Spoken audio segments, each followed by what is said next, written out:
Hey friends, today I'm gonna do my March wrap up.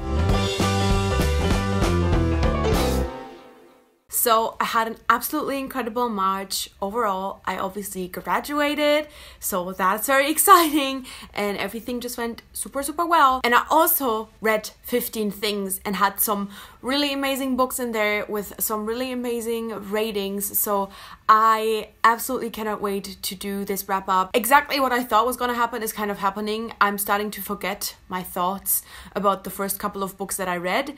Even though I take notes, I find it so hard if I read so many books to kind of keep all of my thoughts in my brain, which is why I wanted to do like part 1, part 2 wrap-ups when I read so many books in a month. But then with graduating and everything, I just didn't get to it. So we just have to get through me talking about 15 books today. So I'm just gonna stop rambling and get going. So first off, this month I finished Last Call at the Nightshade Lounge by Paul Kruger. This is a new adult urban fantasy, and I read this for the Dragons and Tea book club that's hosted by Melanie and Amy. I thought this was such a unique and interesting book, and there were a lot of things about it that I really liked. I first of all really loved the new adult aspect, especially because going into it I didn't know it was new adult, but the main character has just finished college, and so it's kind of about the struggles of, you know, what's going on with your life once you have finished college. She doesn't have a job immediately after it, and so I truly love that aspect of seeing those new adult struggles. That made me incredibly happy, especially as someone who's just graduated, you know, kind of hit close to home.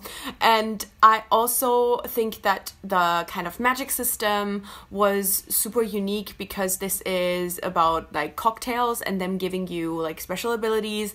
I thought that was just such an interesting, intriguing, unique concept. And overall, I just had a lot of fun while reading it. There were definitely some boring parts in there, and I thought about DNFing it definitely in the beginning, but at the end it was really worth it for me, for the kind of new adult experience and the uniqueness of this novel. So I definitely think that if the concept intrigues you, it is worth a read. You just kind of have to go into it knowing that it's a little bit messy. But I definitely was happy that I picked it up. I gave Last Call at the Nightshade Lounge 3 out of 5 stars. Next I finished A Question of Homes by Brittany Cavallero. Now I had this pre-ordered, but it did not arrive, and so I listened to the audiobook because that was available. I was just like, I cannot wait, I want to read this immediately. This is the final book in the Charlotte Holmes series, which I know I've been talking about so much because I truly fell in love with it.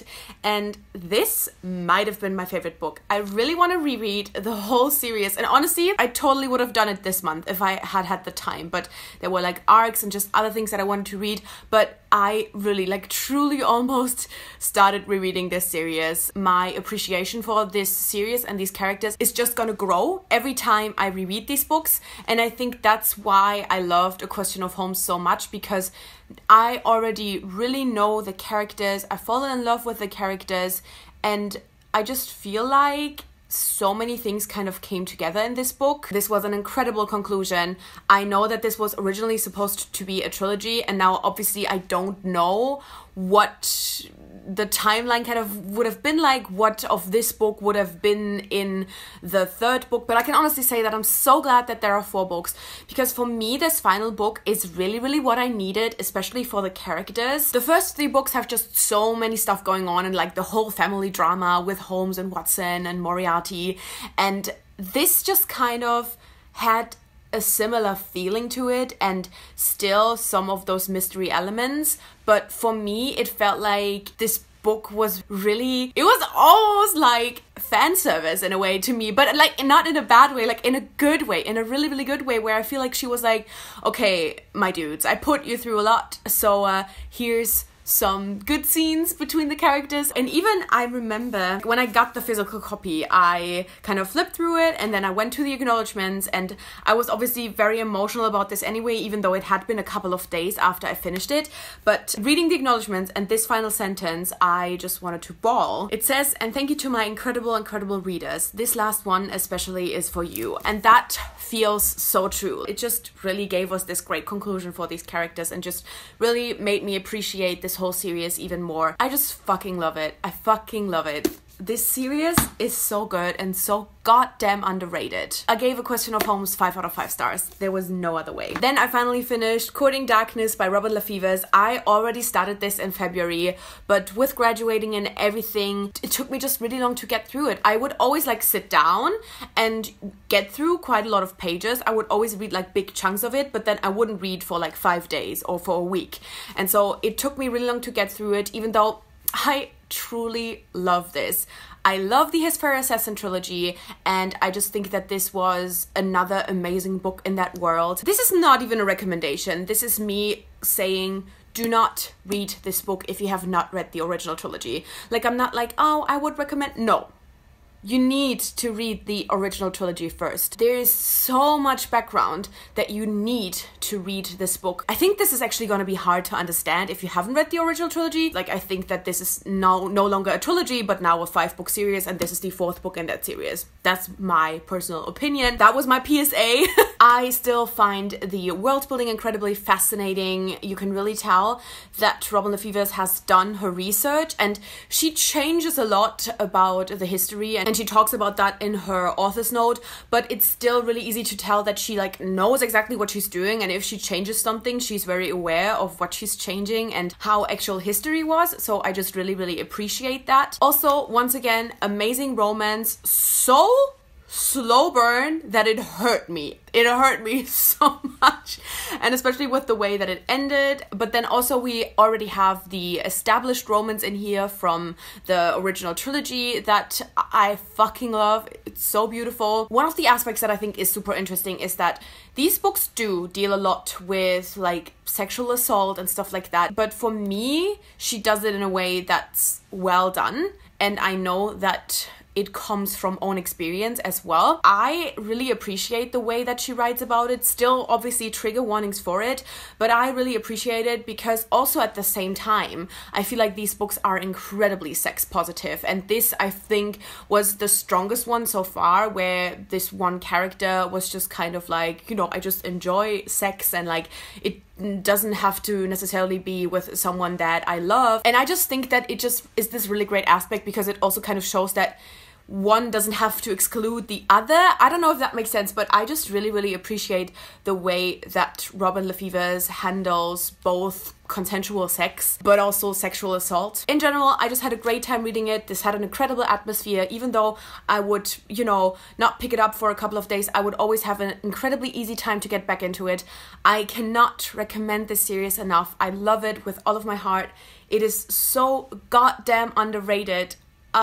I love these characters, I love this world, and I gave Courting Darkness 4.5 out of 5 stars. Then I read Words in Deep Blue by Kath Crowley. I think this might be one of the few times that I've actually read something that I picked from my TBR jar. So I am so glad that I did, because I fucking love this. This was just so beautiful, and I really wasn't expecting it. I thought this was just gonna be like a, you know, fluffy contemporary or whatever, but this was so intense. It is about these two characters that are best friends, and one of them had kind of developed feelings, and I mean, there's honestly so much going on. I wouldn't even know where to begin telling you about it all, but at the center of it is this bookshop that has a letter library, and it's all books that you like cannot buy or even borrow, but people can like, you know, write in it and highlight things, and they can put like letters into these books and communicate with other people or just leave nice messages for random people, which is such a beautiful, wonderful concept. And especially there is sometimes, let me show you something that's kind of early so that I don't accidentally spoil anything. There's always like some excerpts of these letters in these books. I just thought that that was such a beautiful aspect, and it felt very natural. It wasn't one of those books where it was like, this person just tried to like put something bookish in there so that like people would love it more. It felt very natural and like truly like part of the story. This really brought things forward story-wise as well, and I just really appreciated that. In general, I loved the characters and I loved the relationships between them. So many great like romantic relationships, family relationships, friendships, just so many good things in there. And this is so short, I honestly don't even know how this managed to pack so many good things in there, but I truly loved it. Also, I think this is an Australian author. I wasn't even sure where exactly this was set, but after I found out that the author is Australian, I was guessing that this probably took place in Australia, and it had like a couple of scenes in there where teenagers were consuming alcohol. I always say that I really appreciate that, because for me that was a very real part of my teenage experience, and sometimes you're just sad and you get drunk and you learn from it too. I think this is one of those books where this aspect was handled really well, and I just always truly appreciate that. And so yeah, this book just did a lot of great things. I really loved it. It made me feel super emotional. I would highly recommend this. I think this is a truly underrated contemporary, and honestly, if the letter library doesn't make you want to read it, then I don't know what to do. I gave it 4.5 out of 5 stars. Then I listened to A Mother's Reckoning by Sue Klebold. This is the mother of one of the Columbine shooters, and she released this memoir a couple of years ago. I think it might have been Whitney from Witty Novels who talked about this. This was an incredibly eye-opening read and an incredibly important read. It just talks a lot about the fact that, you know, parents are most of the time not to blame for these horrible crimes that their kids commit, but then also so much about not seeing the signs of mental illness. And you know, like it wasn't only focusing on this aspect of their son committing this horrible crime, but also that their son was truly ill and also wanted to kill himself. And I think it just had so many interesting aspects about that in it, and I just really appreciated that Sue Klebold kind of opened up like that and talked about her experience, especially like her looking back at a lot of things like signs that she back then didn't see as signs but that are now very clearly signs, and her blaming herself for not realizing these signs. There's so many interesting aspects to it. I don't even think I have the capacity to mention everything that I really appreciated about this. One thing I will say is, and I'm not putting the blame on anyone here, but what was really interesting to me and really stood out to me about this was that in hindsight, it's obviously always easy to be like, oh, this was a clear sign. And obviously this is a shooting that happened in the 90s where also we were just not as aware of mental illness and stuff like that. But one thing that I did notice is that there were definitely things that very obviously pointed towards things not being okay. And a lot of people around this guy and around this family would be like, oh, you know, boys will be boys, this is fine. Like, one of the most intense things that I remember is that he wrote an essay about how he is like running around with a gun and just shooting people in the head and stuff like that. And it was definitely something that the teacher said, you know, to the parents, like, this is a disturbing essay that he wrote, and you know, we're definitely worrying, but nobody really did something about it. And just a lot of like people around the family, when they were talking to them, they would be like, oh, you know, that's just a normal fantasy for boys, like boys are just like more prone to having violent thoughts. And I just sat there listening to that like, are you fucking kidding me? Like, I just could not believe what I was hearing. And again, this is not me blaming any specific person. It was just more me coming even more to the realization that this whole boys will be boys thing is not even ridiculous, but also dangerous. I think this is an incredibly important read. I think if you can handle it, then you should absolutely pick it up. I'm gonna leave links in general. I know I mentioned quite a lot of trigger warnings and stuff. I'm gonna leave links to all of my Goodreads reviews down below, so they will have content or trigger warnings if there are any, or if I found them. Obviously, I'm not perfect, but I know with this one there were tons and tons and tons of trigger warnings. Again, I'm just so glad that Sue Klebold decided to, you know, publish this book. I said it quite a lot in the last couple of weeks. I feel like I'm reading a lot of memoirs by women who are already vulnerable and then make themselves even more vulnerable by just opening up like that and publishing their life. And I appreciate that so damn much. I decided not to give A Mother's Reckoning a rating because I rate books mostly on an enjoyment scale, and I wouldn't necessarily say that this was an enjoyable experience, but I definitely think that that it's an important experience. Then I read Secrets for the Mad by Dodie. This is Dodie's memoir with a little bit of self-help in there. I was honestly so surprised by this. While I was reading this, I was like, why am I so surprised that her writing is this great? Like, she is a singer-songwriter. It shouldn't be this surprising that it's nice to read her writing. Definitely there were some cheesy and over-the-top things in there for sure, you know, just like cheesy life mottos and like I learned this and stuff like that. I mean, she's only in her early 20s too, but I think especially considering how young a lot of her audience is and how they will kind of go through the things that she's talking about in here, I think this is such an amazing book, and I'm so glad that Dodie decided to publish this. And she is really going into detail sometimes and really just talking about the ugly truth, and I truly love that. I'm even older than Dodie, but still I found myself relating to a lot of things that I went through as well as a teenager. There were just so many topics in there. She obviously talked a lot about mental illness because that's a huge topic for her.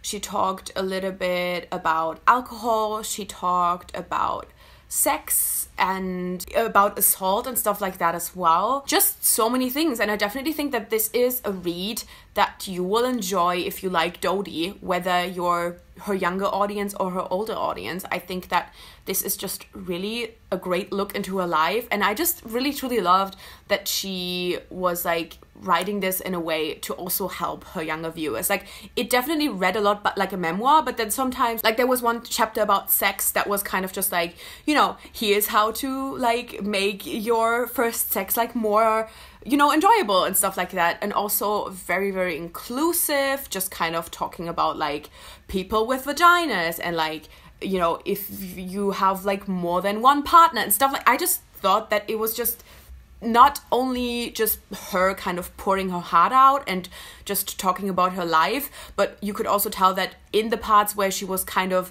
giving advice, she would actually do some research. I just appreciated this so much. There were parts in it that were painfully relatable. It's another one, honestly, where a woman who already is in the public and already pretty vulnerable is just making herself more vulnerable, but it's amazing, and I appreciate this so much. And it's beautifully written, has like illustrations and photos in there as well. Honestly, just so many good things in there. Just looking back at it, I'm realizing how truly impressed I was. I would definitely recommend this read if you like Dodie and her talk about like mental illness and stuff like that. Oh my god, I'm gonna appreciate this for years to come. I could even imagine like rereading this, even though I usually don't really reread memoirs, but it made me feel a little bit closer to Dodie, if I'm honest. If I'm being honest. I gave Secrets for the Mad 4 out of 5 stars. Then I listened to An Absolutely Remarkable Thing by Hank Green, narrated by Kristen C. I love this so much, and I'm gonna tell you quite honestly, I was really excited for this, but I also knew that even though I truly like Hank Green and I was excited for his first novel, I should not be expecting too much, because at the end of the day, while he might be John Green's brother, this is still his debut novel. And so I went into it really excited and like, oh, I'm sure this is going to be enjoyable. But honestly, my mind got blown because I cannot believe that this is a debut novel. Okay, let me talk about the audiobook. The audiobook is fucking amazing. Kristen C is one of my favorite new narrators.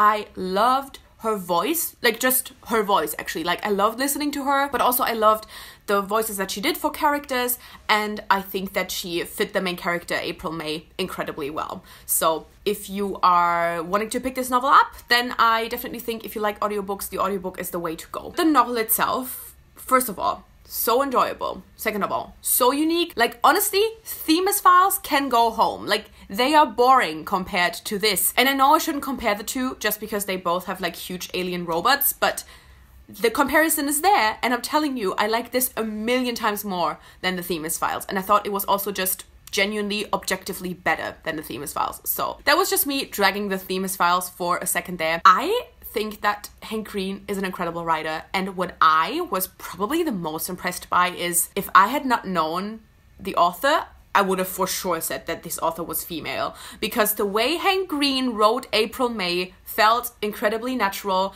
April May is also bisexual, and the way he wrote the queer rep felt so good. The fact that we're starting out with a female-female romance, the fact that we're seeing April May being attracted to both men and women throughout the story made me so happy. I will say one thing, and you might hate me for this, but there was like an emphasis on the fact that April May is like, well, like I don't really care about gender, like I just kind of, you know, fall in love with people. And I was like,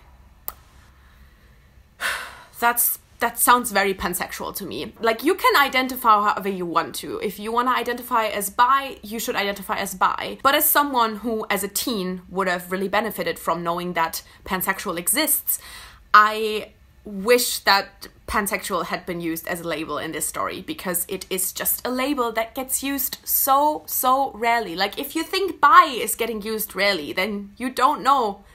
Like, pan is maybe a 10th of that. And so that's definitely, that's just the tiniest littlest bit of criticism that I have, where I just wish that the way that April May was written just would have lent itself so well to the label of pan. So that's just like a tiny thing that I personally have as someone who cares a lot about the label pan. Don't hate me if you're bi. Again, you can identify however you want, but just for the sake of how little representation there is, I really would have appreciated that. But that didn't really affect my enjoyment of the novel, just something that I noticed. Overall, I truly loved this. I love the main character so goddamn much. I loved all of the commentary on social media. There was like even things in there about like terrorism and stuff, and it truly had so many things packed into it. But at the end of the day, April May as a character and the whole crew around her is just really what stood out to me. I love this so much. I really am so impressed, and I gave it 4 out of 5 stars. Okay, I'm gonna tell you quite honestly, I've only talked about 7 books so far, and I already have so much footage. So I am actually deciding to split this wrap up in 2 parts, because I cannot handle one long video like that. You might be like, but I could handle it. Yeah, I can't, because of editing and shit. So I'm actually gonna split this wrap up right here. I am guessing that part 2 will probably just be up tomorrow, because I don't know where else to fit it into my schedule. But yeah, this is part 1. Hope you enjoyed it. Let me know any of your thoughts on any of these books, if you also read them, if you love them, if you hated them, if you want to read any of them. And yeah, I make new videos every Wednesday and Sunday with occasional reviews on Friday, and I guess sometimes videos potentially on Thursday, because I talk too much. So click subscribe to never miss anything, and hit the little bell so you get notified as well. And thank you so much for watching. I guess I'll see you tomorrow, probably. I don't even know what I'm doing. Bye!